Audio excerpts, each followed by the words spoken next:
Oi, eu sou a Liz e essa aqui é mais uma resenha literária.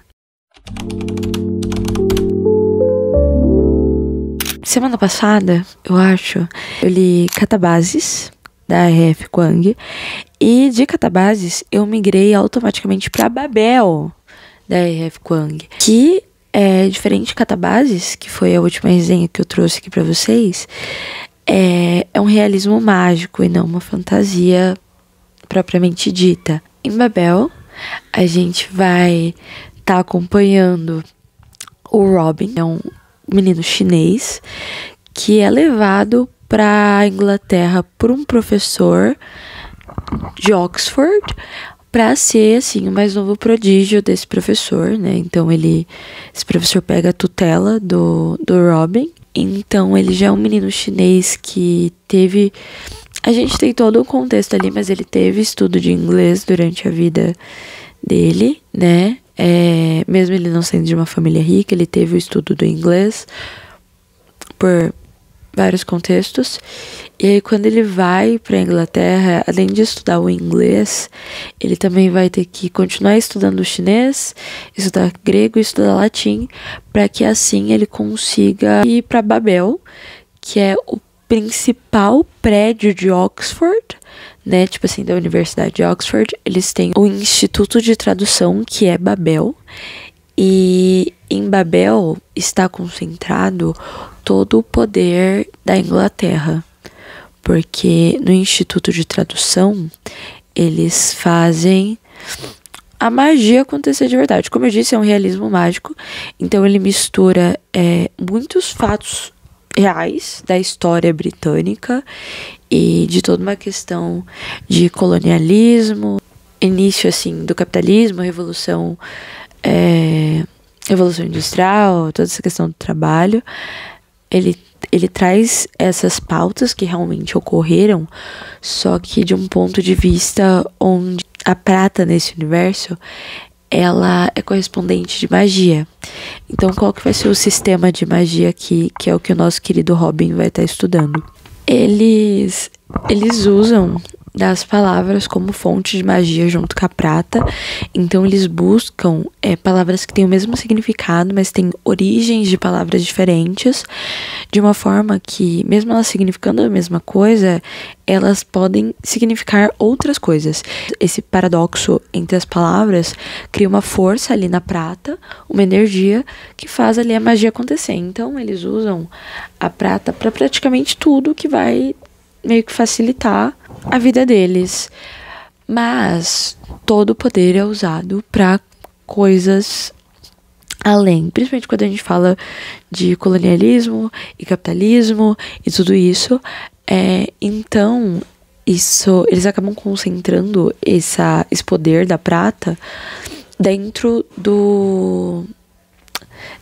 da Inglaterra, principalmente, para que a Inglaterra prossiga sendo uma potência mundial, tipo assim, para sempre, só cresça e cresça e cresça. E a gente tem muita questão de livre comércio, de, como eu disse, da Revolução Industrial, de como a prata, né, além das máquinas que vinham surgindo, a prata, ela automatizava ou melhorava, tipo assim, essas máquinas, o que tirava muito emprego das pessoas. E aí começaram a usar a prata para armas e coisas desse tipo. Então vocês veem isso, né? Só que aí a gente tem o Robin, que ele é tirado de Cantão, na China. Ele é tirado de lá, levado para Inglaterra, estudado assim. Ele é levado com 11 anos e ele vai estudando até, se não me engano, os 17 dele, quando ele entra para Babel. E quando ele entra para Babel, ele estuda com mais 3 alunos na turma dele, que a gente tem o Remy, a Victoria e a Letty. E eles 4, assim, são 2 mulheres. Então, se vocês pensarem em mulheres numa faculdade, no maior instituto da faculdade, em 1800 e pouco, a gente tem essa questão do machismo e sexismo. O Remy, ele é um homem indiano, né?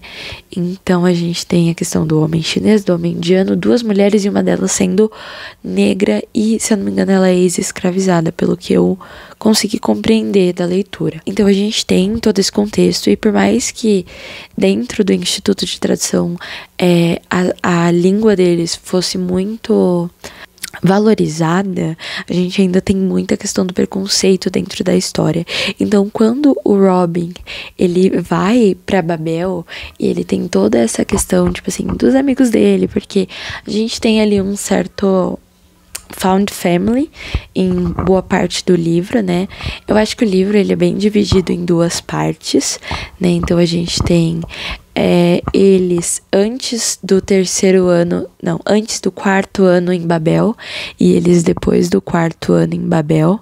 Então a gente tem muito do found family, desse início da faculdade e tudo isso. Mas o Robin, no meio disso, no meio da maravilhosidade de Oxford, né, eles são bolsistas, então eles ganham dinheiro para gastar ali dentro. Então ele é um garoto que ele é estrangeiro, ele sofre os preconceitos de ser estrangeiro, mas ainda assim ele tem muitos privilégios ali dentro, né? Então a gente tem toda essa parte, mas a gente vê muito que a gente vai descobrindo no meio da história. No meio não, bem no começo da história, que o Robin, ele é mestiço. Esse, inclusive, não é o nome dele. A gente nunca descobre o nome dele no livro. Isso foi uma coisa que me deixou maluca, porque eu gostaria muito de saber o nome dele em chinês, mas é uma coisa que não é falada. E eu acho que isso é muito do livro, porque uma coisa sobre que eu já percebi, sendo o segundo livro que eu leio, da Rebecca Kuang, é que os personagens dela, eles são muito cinzas. Então, o Robin, ele é um personagem que você tem horas que você precisa se esforçar muito pra ter empatia com ele. E eu acho que isso vai muito do apagamento da cultura que é trago com ele no decorrer da história. Porque ele demora pra ter, de fato, orgulho da cultura dele, de onde ele veio e tudo mais. Por mais que ele fale abertamente disso, ele demora para ter o orgulho de quem ele é. E eu acho que isso vai muito conversar muito com a história, que tenta colocar, como o Robin, ele é mestiço, eu acho que é essa palavra, né? Porque ele é chinês e ele também é, tipo assim, ele é parte chinês e parte britânico, parte chinês e parte branco. Então a gente tem esse ponto e em muitas partes da história a gente vê como tudo ao redor dele, por ele ser parte britânico, muitas coisas ao redor dele tenta apagar a parte chinesa dele, por mais que queira extrair o chinês dele para trabalhar ali no instituto, né? Porque, como eu disse, o sistema de magia deles é por meio da língua, é por meio das palavras, é por meio do significado. Então ele usa palavras em chinês, a origem das palavras em chinês, ele estuda isso para trazer com palavras britânicas, com palavras do latim, pipipopopó, para fazer essa conexão, né? E, tipo assim, melhorar a prata e engrandecer cada vez mais o livre comércio britânico. E a gente vê isso de, tipo assim, o instituto tenta trazer dele toda a cultura chinesa dele, sem deixar com que ele utilize da cultura chinesa dele. Eu acho que a gente tem muitos pontos na história.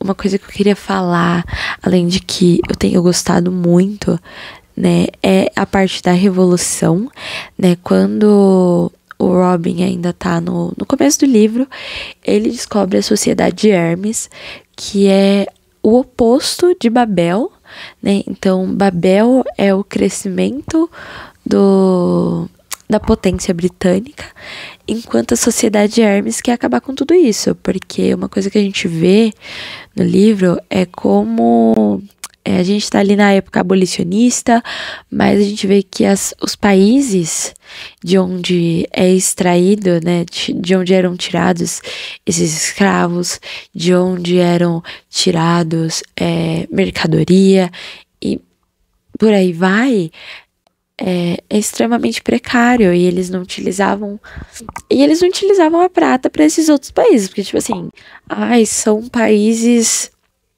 que não merecem, são países inferiores. Então a gente não tem que tá ajudando eles de qualquer forma, eles são inferiores. Se eles fossem tais como nós, eles já estariam tendo seu próprio instituto de tradução, eles já estariam utilizando a magia da prata, né, e coisas desse tipo. E aí a Sociedade de Hermes, ela luta contra isso.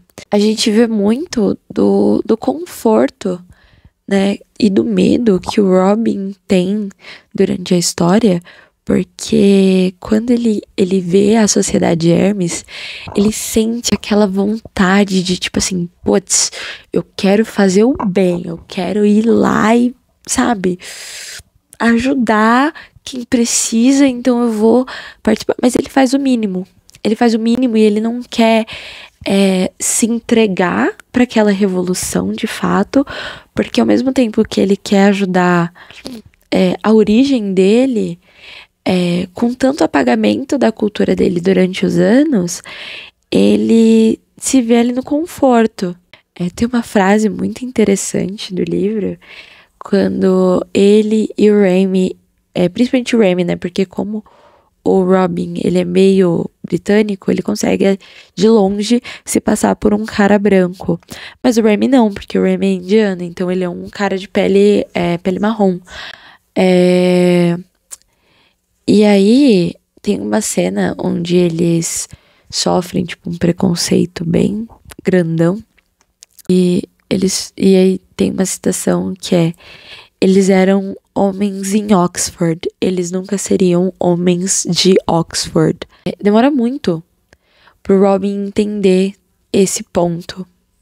O que eu acho que é muito interessante, como eu disse, por causa desse apagamento de cultura, desse apagamento de origem, até a construção de personagem dele levar... tem um ponto muito específico na história que leva ele a entender que, tipo assim, ou ele se entrega aquilo, ou vai tudo continuar do jeito que tá, e é isso. Em geral, eu gostei muito da história.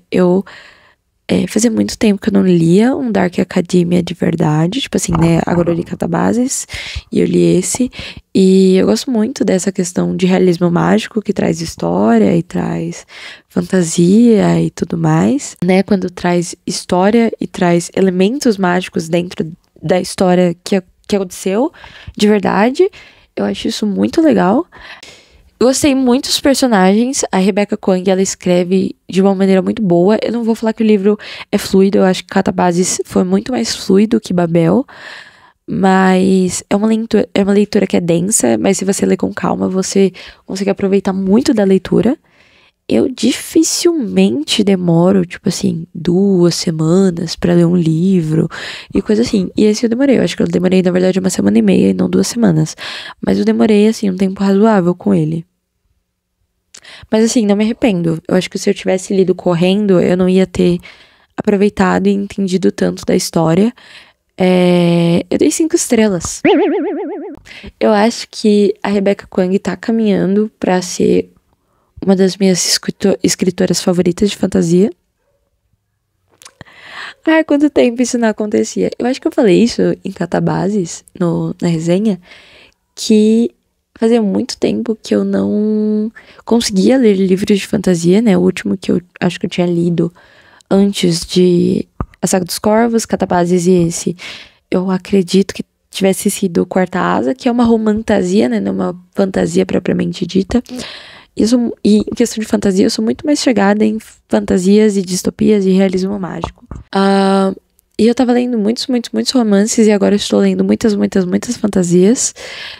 Eu gostei muito de Babel. Eu tenho certeza que assim que eu desligar essa câmera, eu vou lembrar de 1001 coisas que eu deveria ter falado e eu esqueci. Mas, assim, foi uma experiência maravilhosa. Como eu disse, eu ter lido devagar melhorou muito a minha experiência de leitura. Eu dei 5 estrelas, eu favoritei. Eu diminuí, inclusive, a minha nota de Catabases depois que eu li esse. Eu acho que também porque baixaram os meus nervos pós-leitura. E aí eu deixei Catabases com 4,5, não abaixei muito. Mas, em comparação com Babel, eu gostei muito mais, eu aproveitei muito mais a leitura. E teve partes que eu consegui compreender muito mais. Porém, eu me conectei mais com os personagens de Catabases. Eu não sei explicar, mas a história de Babel é maravilhosa. Eu acho que, assim, o tanto de estudo que a Kwang deve ter tido pra escrever isso aqui é assim, é demais, é demais. Eu amei, eu amei, eu amei, amei, amei. Eu devo falar que o meu personagem favorito, com certeza, foi o Remy. Eu acho que isso é unânime pra todo mundo.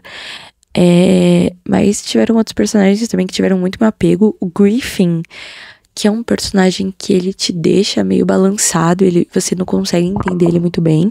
Eu acho que o Griffin, dentro da história, ele faz parte de uma balança ali dentro, né? Eu acho que o Remy e o Griffin, eles trazem o Robin pra essa balança. Inclusive, eu vou deixar pra vocês só um trechinho de eu lendo o capítulo 33, que é o último capítulo antes do epílogo. Vou deixar aqui pra vocês, tá? Pra vocês verem o meu estado lendo o último capítulo desse livro.